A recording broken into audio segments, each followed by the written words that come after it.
नमस्कार, मैं परवेश बामल और आप देख रहे हैं स्टोरीज ऑन स्पॉटलाइट। भारत के इतिहास में जब जब सड़कों पर भीड़ उतरी है तो सत्ता के सबसे मजबूत किले भी हिल गए हैं।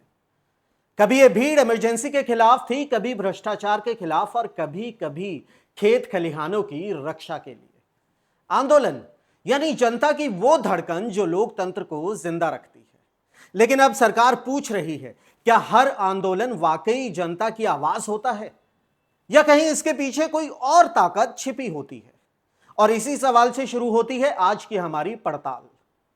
गृह मंत्री अमित शाह ने एक ऐसा अभूतपूर्व निर्देश दिया है जो भविष्य में भारत के हर आंदोलन का खेल बदल सकता है। सितंबर 2025 की रिपोर्ट के मुताबिक शाह ने bureau of police research and development को आदेश दिया है कि वो 1974 से अब तक हुए सभी आंदोलनों का गहराई से अध्ययन करें। लक्ष्य क्या है?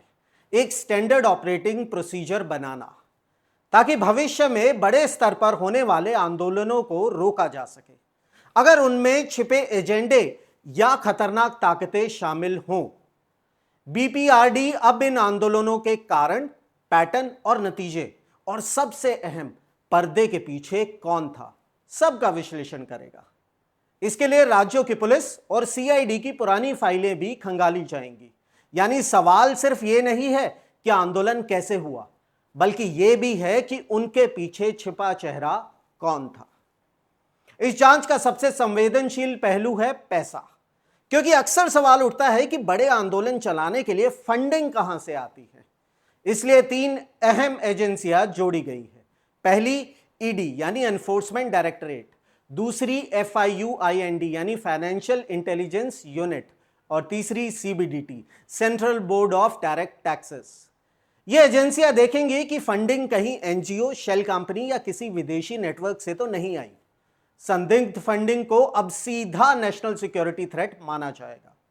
यहां तक कि आतंकवाद से जुड़े नेटवर्क और उनके डिजाइन तक की जांच के लिए अलग SOP तैयार करने को कहा गया है।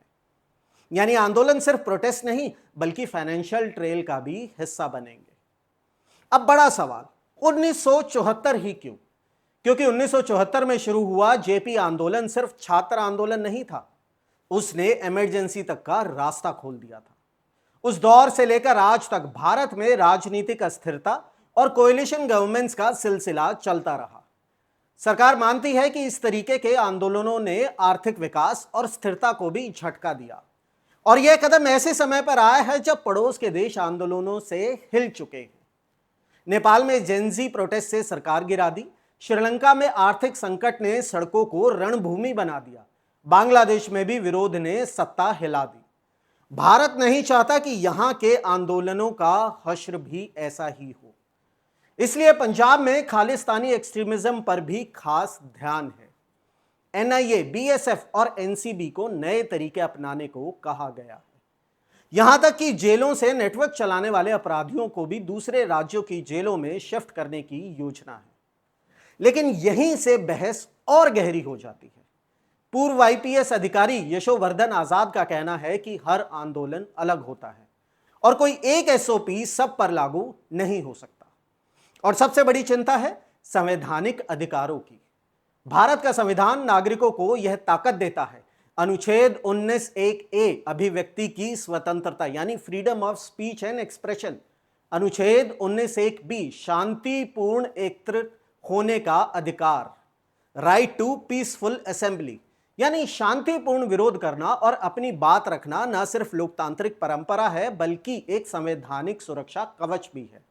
और चिंता यही है, अगर बनने वाला यह SOP हर विरोध को नेशनल सिक्योरिटी थ्रेट के चश्मे से देखेगा तो क्या इन संवैधानिक अधिकारों का दुरुपयोग नहीं होगा?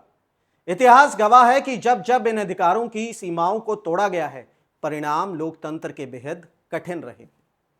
इमरजेंसी का दौर 1975 से 77 इसका सबसे बड़ा उदाहरण है, जब सुरक्षा के नाम पर स्वतंत्रता को दबा दिया गया था। तो क्या यह SOP जनता की आवाज को मजबूत बनाएगा या फिर उसे शक और जांच के दायरे में डाल देगा? पुराने आंदोलनों की केस फाइल्स खोलना एक तरफ गहरी जांच का संकेत है, लेकिन दूसरी तरफ यह खतरा भी है कि सरकार इन्हें राजनीतिक हथियार की तरह इस्तेमाल ना करे। आलोचकों का डर यही है कहीं पीसफुल डिसेंट को भी अनलॉफुल गैदरिंग कहकर दबाया ना जाने लगे। भारत आज एक नई सुरक्षा रणनीति की चौखट पर खड़ा है।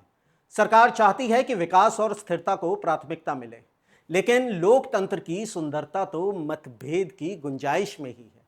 अगर वही कम हो जाए तो लोकतंत्र कितना अधूरा रह जाएगा।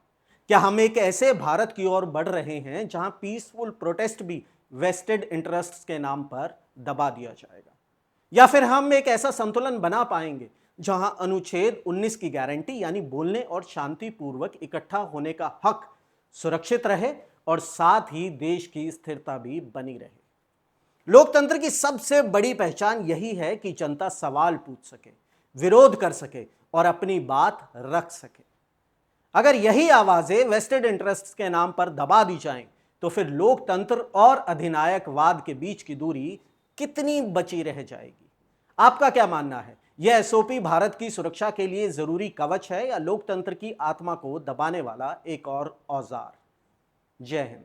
चुनावी वादों का वड़ा पाव, अर्थव्यवस्था का भरता, गर्मा गर्म मुद्दों का चटपटा विश्लेषण, व्यंग का तड़का with a bit of serious discussion.